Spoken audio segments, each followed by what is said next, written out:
December 14th was supposed to be the day Jake Reiner brought his family back together, until the police tape, the medical examiner's cold words, and murder charges against his brother shattered everything. The world knows Rob and Michelle Reiner as Hollywood legends, but what really happened inside their Brentwood home, and what does family even mean when home becomes a crime scene? The answers begin here. December always carried a promise in the Reiner house.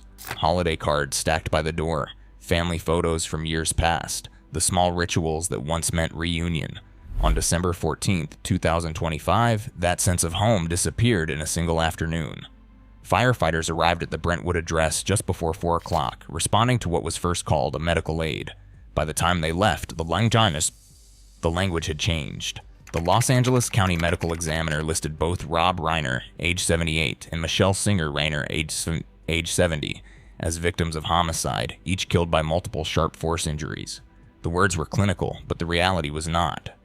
Inside the house, the police worked through the rooms, cataloging what was left behind. The warmth of the season lingered in decorations and half-finished preparations, now overshadowed by yellow tape and evidence markers. The Los Angeles Police Department's Robbery Homicide Division took over the investigation, their focus narrowing quickly to someone the family knew well. Nick Reiner, 32, was arrested later that same day, about 14 miles from the home.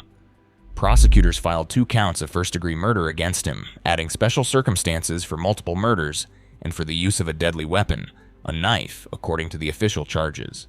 The district attorney's office made clear that the case would proceed with the full weight of the law.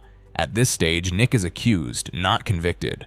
Under U.S. law, he is presumed innocent until proven guilty in court. But for the Reiner family, the distinction between accusation and verdict is a line that blurs with every headline. The calendar still said December. The world outside still moved toward the holidays. But for Jake Reiner, any hope that this Christmas would bring his family back together ended the moment the medical examiner's report was filed. The meaning of home, of family, had been rewritten in the space of a single day.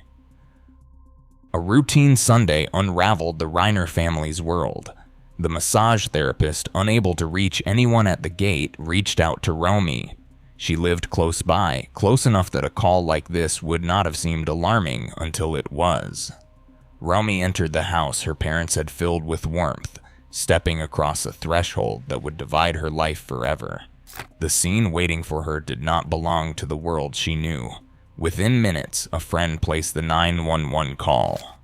By the time first responders arrived, the home had already shifted from a place of comfort to a place defined by absence. There are moments in life that redraw all boundaries.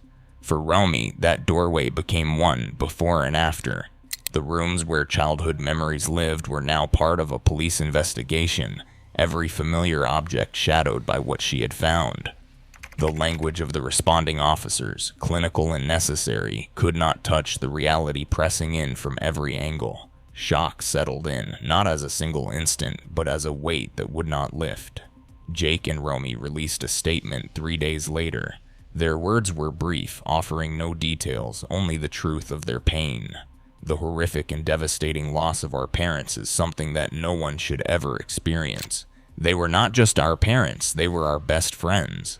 It was a plea for understanding, for privacy, and for compassion, a shield against the world's hunger for explanation. In the face of questions they could not answer, they asked for speculation to be tempered with humanity. Grief in moments like this is not an abstract idea. It is the silence that fills a hallway.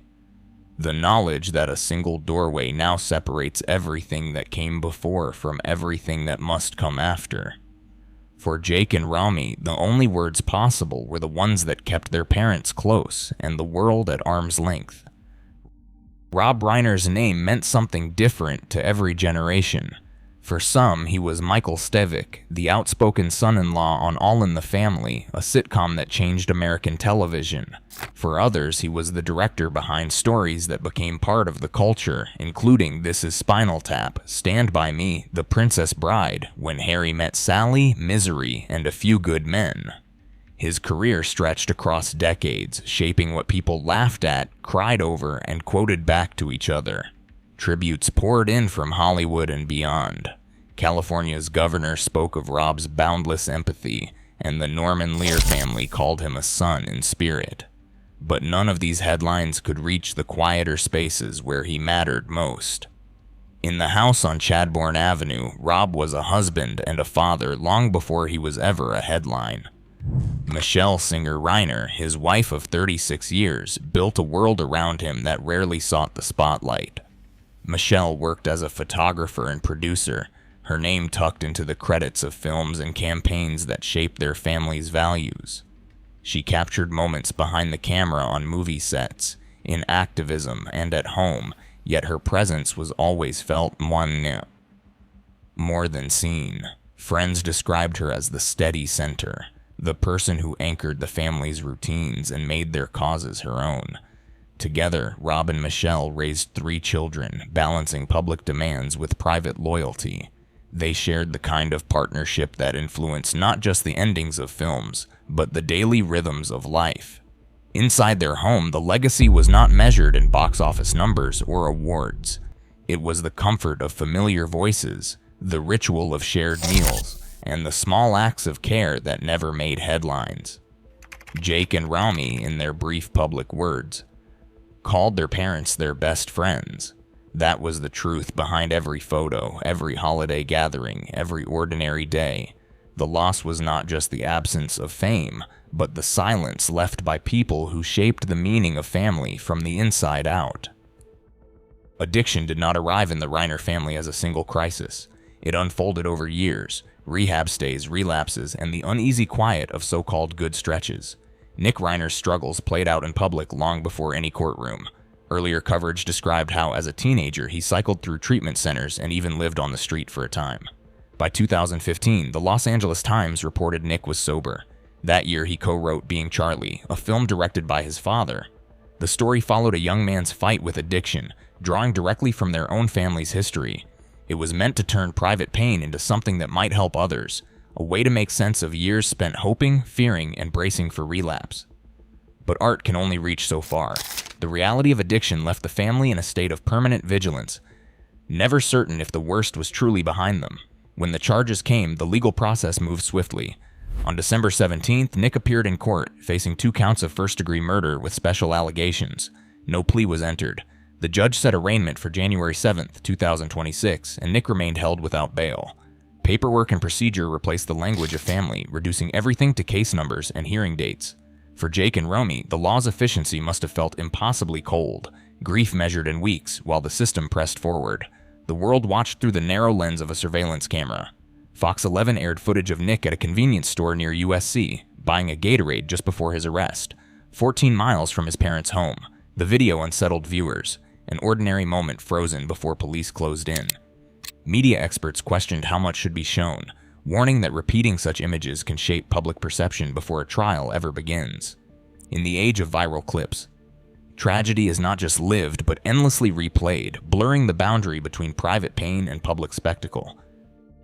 Today, families everywhere face the reality that crisis doesn't discriminate. Fame offers no shield, and love has limits when safety is at stake.